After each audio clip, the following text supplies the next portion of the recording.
আসসালামু আলাইকুম। আমি হোমমেকার মুন্না ব্লগসের মুন্নি।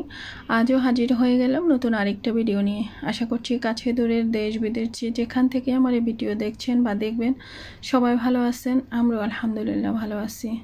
আজকের ভিডিওটা সাজিয়েছি দুইটা নাস্তা দিয়ে। তো এটা হচ্ছে গিয়ে বিকেলের নাস্তা।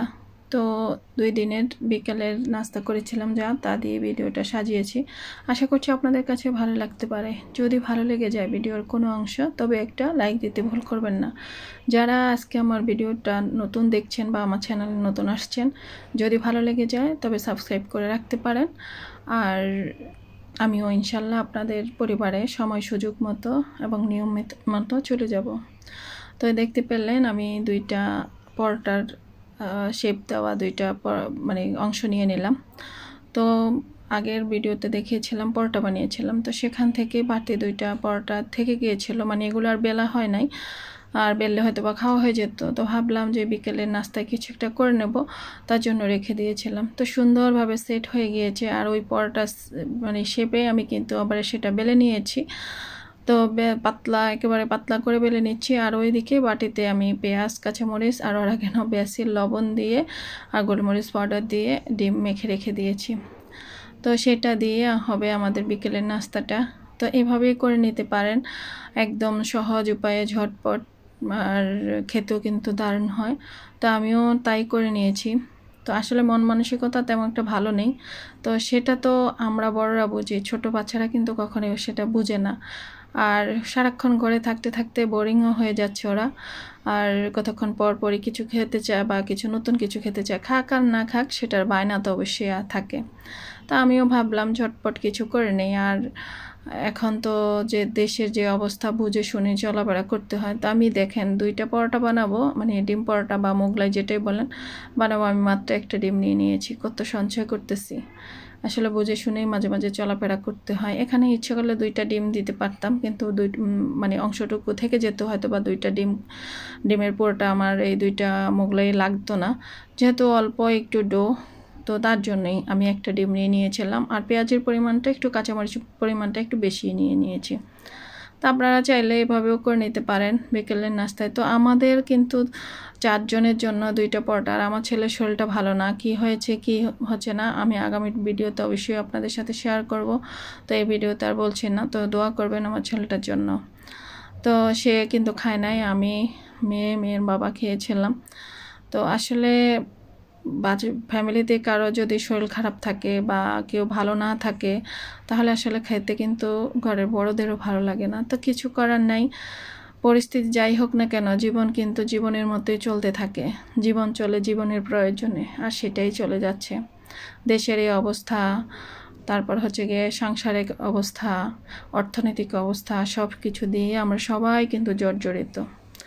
তো সেটা তো সবাই এখন আমরা ভুক্তভোগী। শুধু যে একটা জায়গায় জিনিসটা থেমে আছে ঠিক তা না, পুরো দেশ জুড়েই তোলপাড় চলছে, আহাজারি চলছে, বর্বরতা চলছে। সেটা আর কি বলবো, জানি না আজকে আবার কি সিদ্ধান্ত নেয়। কেবল তো ফেসবুকে দেখতে পাচ্ছি, খবরে দেখতে পাচ্ছি প্রধানমন্ত্রী আন্দোলনকারীদের সাথে বসবেন। তবে এই বসাটা আরও আগে বসলে ভালো হতো না? এখন বসেই বা কী করবেন? যারা আছে জীবিত বা হসপিটালে আছে বা জেলে আছে, তাদের হয়তো আপনি ছেড়ে দিবেন, তাদেরকে তার পরিবার ফিরে পাবে, যে কোনো অবস্থায় হোক ফিরে পাবে। কিন্তু যারা মরে গেছে তাদের ফ্যামিলিগুলোর কি হবে, সেটা কি একবার চিন্তা করেছেন? যা আমি পুলিশ বলবো বা সাধারণ মানুষ বলবো, ছাত্র বলবো, যেই মারা যাক না কেন, সবারই কিন্তু একটা ফ্যামিলি আছে, সবারই সন্তান আছে, বাবা মা আছে, সবারই সব আছে। কিন্তু পুলিশ মরলেও আমার কষ্ট হচ্ছে। আর এটা একটা মানব সন্তান, তার ফ্যামিলি আছে বা সন্তান আছে, সংসার আছে, বা তার উপরেই কিন্তু তার পরিবারটা চলতেছে। হয়তো আপনাদের হুকুমই কিন্তু কাজটা করে নিয়েছে, কিন্তু এর দায়ভার কার? জানি না আপনি কোন সিদ্ধান্ত নেন। যদি সুমতি হয়ে থাকে, আল্লাহ যদি আপনার উপর মানে সুমতির হওয়া তৌফিক দান করে থাকে, তাহলে সুন্দর একটা সিদ্ধান্ত নেবেন, যেটা দেশের জন্য, সবার জন্য মঙ্গলজনক, আপনার জন্য মঙ্গলজনক হয়।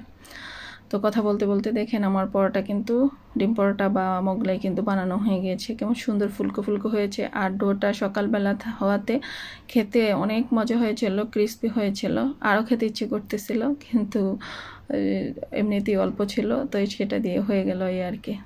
তো সাথে তো সস নিব, তো সস নিয়ে আমরা খেয়ে নিয়েছিলাম। তো আপনারাও চাইলে কিন্তু ঝটপট এভাবে করে নিতে পারেন। যদি ভিডিওর এই পর্যায়ে কেউ থাকেন আর লাইকটা যদি না দিয়ে থাকেন তো দিয়ে দিন।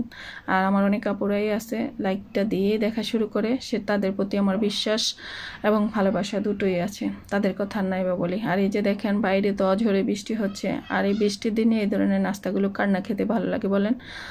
মোগলাইটা তো ছিল আগের দিন সন্ধ্যার, এটা হচ্ছে গিয়ে পরের দিন, মানে দুপুরের বিকেলের পর। দেখেন কি অবস্থা, বৃষ্টি তো হচ্ছে একেবারে মারাত্মক অবস্থা।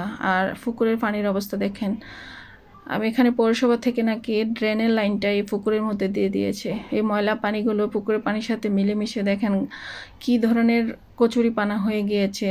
আর এখানে কিন্তু ওই যে দেখতে পাচ্ছেন টিন শেড, সেটা কিন্তু একটা মসজিদ। এই মসজিদের মুসল্লিরা কিন্তু পুকুরে মানে অজু করে নামাজ পড়ে, অনেকে গোসলও করে। তো কেমন দেখেন আমাদের মাথা মোটা বুদ্ধি, আমরা পুকুরের মধ্যে লাইনটা দিয়ে দিলাম, আর ময়লা পানির মধ্যে আমরা অনেককে গোসল করতে দেখি, অজু করতে দেখি, কেমন একটা লাগে না। আমার তো কোনো ক্ষমতা নেই, নয়তো এর ক্ষমতার ব্যবহারটা দেখিয়ে দিতাম যে কেন এমনটা করলো, কিন্তু আফসোস করার ছাড়া আসলে আমার আর কিছুই করার নাই। আর এদিকে দেখেন বৃষ্টি হতে কাপড় চোপড়গুলোকে কীভাবে শুকাচ্ছি, জানালার সাথে গ্রিলের সাথে এমনিতে দিয়ে তারপরে শুকাচ্ছি। কারণ বৃষ্টি তো হচ্ছে, কাপড় চোপড় আর শুকানোর নামগন্ধ নাই, রোদ্রের তো দেখাই নাই। তো বৃষ্টির সময় দোয়া নাকি আল্লাহ কবুল করে, তো আমিও দোয়া করি এই বৃষ্টির সময় বৃষ্টির পানিতে দিয়ে যেন আমাদের মনের সকল কালিমা আল্লাহ দূর করে দেন।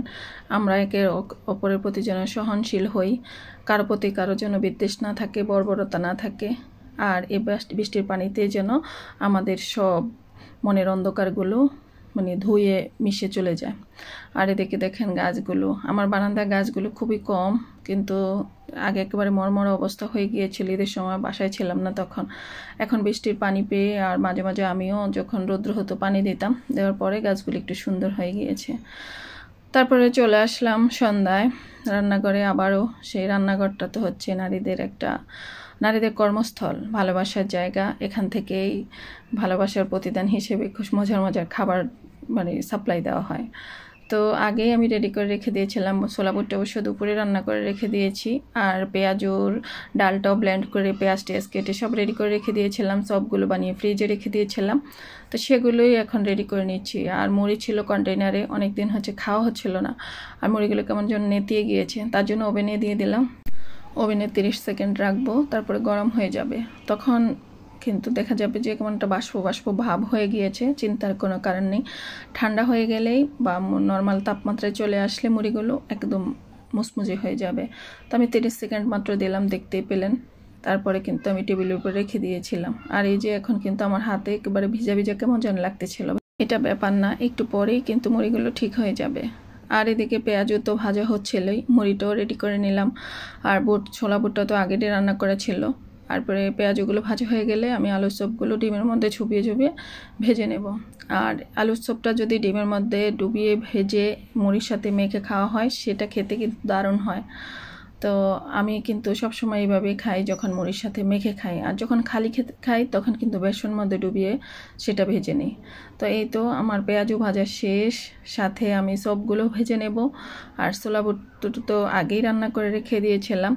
তো সন্ধ্যার নাস্তায়, আর বাইরে বৃষ্টি বললে ভুল হবে, অঝোর ধারায় বৃষ্টি সারাক্ষণই হচ্ছে, রাস্তাঘাট সব কিছুই ডুবে যাচ্ছে, এমন একটা অবস্থা।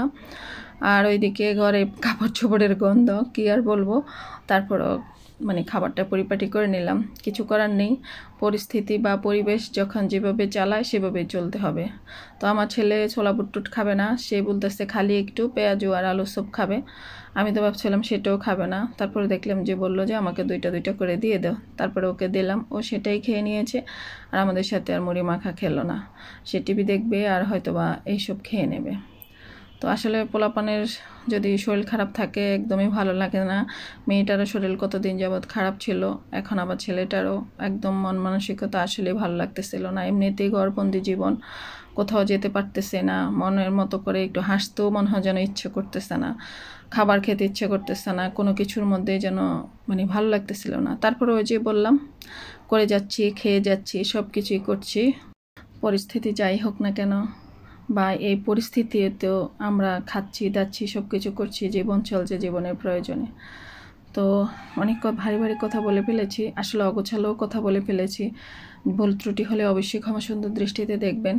আল্লাহ আমাদের সবার প্রতি সহায় হন। আমাদের প্রধানমন্ত্রীকে আল্লাহ সুমতি দান করুক, যেন সুন্দর সঠিক একটা সিদ্ধান্ত তিনি নিতে পারেন, যেটা আমাদের সবার জন্য মঙ্গলজনক হবে। আর যা ক্ষতি করেছেন তার তো আর ক্ষতিপূরণ আর দেওয়া কারোই পক্ষে সম্ভব না।